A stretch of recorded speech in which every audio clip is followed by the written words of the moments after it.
नमस्कार। पृथ्वीमा भएका सबै जीवजन्तुहरू आफ्नो आहाराको खोजीमा हुन्छन्। यो चरा मध्य प्रदेश बारा जिल्लामा रहेको कराइमाई गाउँपालिकाको एउटा खेतमा चरिरहेको छ। यसको अङ्ग्रेजी नाम क्रेन्स भए पनि यहाँ स्थानीय मान्छेहरूले यसलाई गरुड भनेर चिन्दा रहेछन्। बथानमा खेतभरि किरा पट्याङ्ग्रा खान्छ, सर्पजन्य जीवहरू यसका आहाराहरू हुन् र सयौँको मात्रामा खेतहरूमा यिनीहरू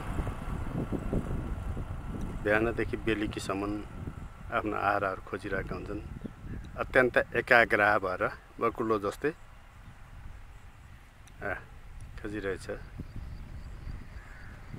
र यो चरा अहिले नेपालमा ठुलो सङ्ख्यामा तराई भूभागमा पाइन्छ।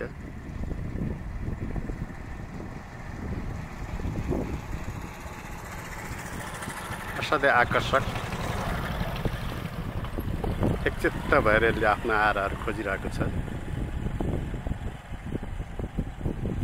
लामा खुट्टा, लामा घाँटी, लामो चुच्चो, तिखा आँखा,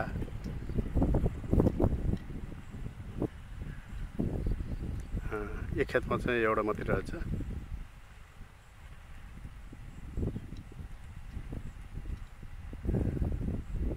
ल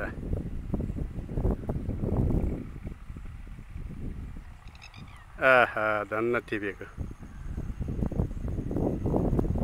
ल यो चराको बारेमा कमेन्ट गर्नु होला।